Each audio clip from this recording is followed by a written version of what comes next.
Fear is of the devil, and God doesn't want you to fear. In 2 Timothy 1, verse 7, the Bible says, God has not given you a spirit of fear, but of love, power, and of a sound mind.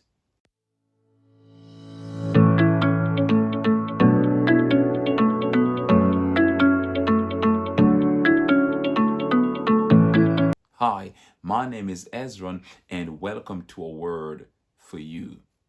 Today, I want to talk to you about the destructive power of fear. Many people are fearful of many things. For example, some people are fearful of being rejected. Some people are fearful of losing their jobs. Some are fearful of dying. Some are fearful of failures. Some are fearful of losing their money. Some are fearful of getting ill. And the list continues. There are many fears out there. And maybe you are one of those people who are fearful of something. And that fear can be so crippling, can be so paralyzing that sometimes it's like you're in a prison. You are restricted. You're paralyzed by your fears. Today, I want to encourage you to rise above your fears, because fear is not of God. It is of the devil. That's what the devil wants you to do, to be fearful. Some people are fearful of everything, but you don't have to be like that. You need to live a life of freedom. When you're living in fear, it's like you're in a prison. You're not free. You're restricted.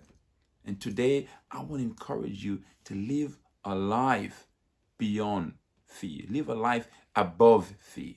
Live a fearless life. Now, there are many examples of how bad and destructive fear really is. For example, there are some people whose family members have died of cancer. And because their family members have died of cancer, they believe that they will also die of cancer. And they live in fear all the time, believing that one day they will also die of cancer. You see, fear is attractive. The thing that you fear will be attractive to you. In the book of Job, Job said in Job 3, verse 25, that the thing I greatly feared came upon me. So fear is attractive. If you fear something, that thing will be attractive to you. And that thing can destroy your life. If you're fearful that you're going to die of cancer, it's possible that you will die of cancer. Is it not because your mom died of cancer, or your dad, or your brother, or your sister, or your auntie? That doesn't mean that you're going to die of cancer. You got to believe that when it comes to you, cancer will have to keep its distance. Don't believe that you're going to die of it as well. Some people are fearful of losing their money, of losing their jobs. And the more you're fearful of something, is the more that fear becomes a reality. It's very sad, but there's so many stories where people have realized their fears.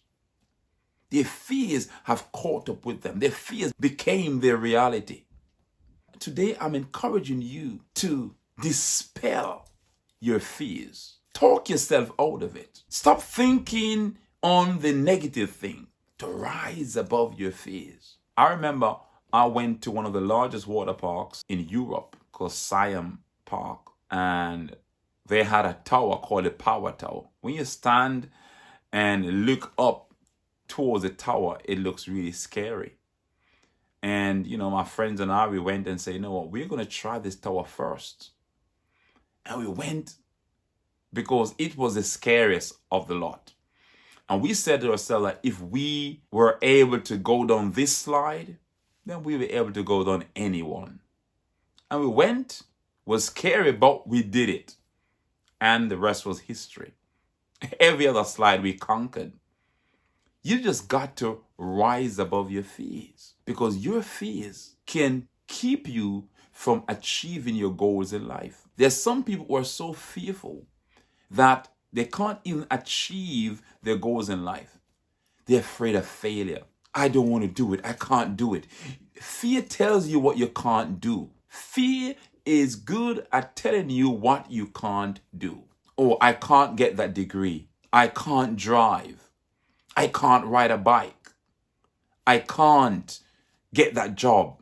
I can't. And it continues. That's what fear tells you.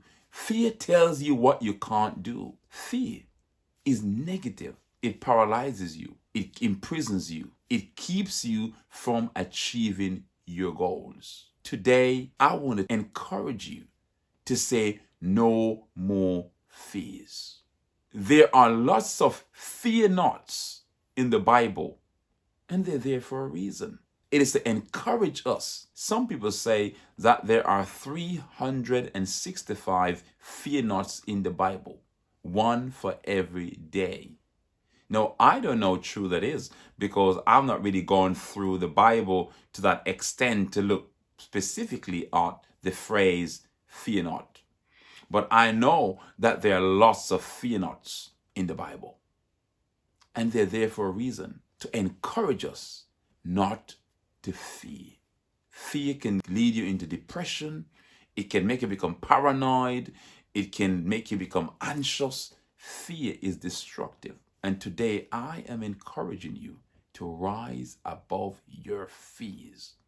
Face up to your fears. Tell yourself that today will be the last day you will live in fear. It is not your portion.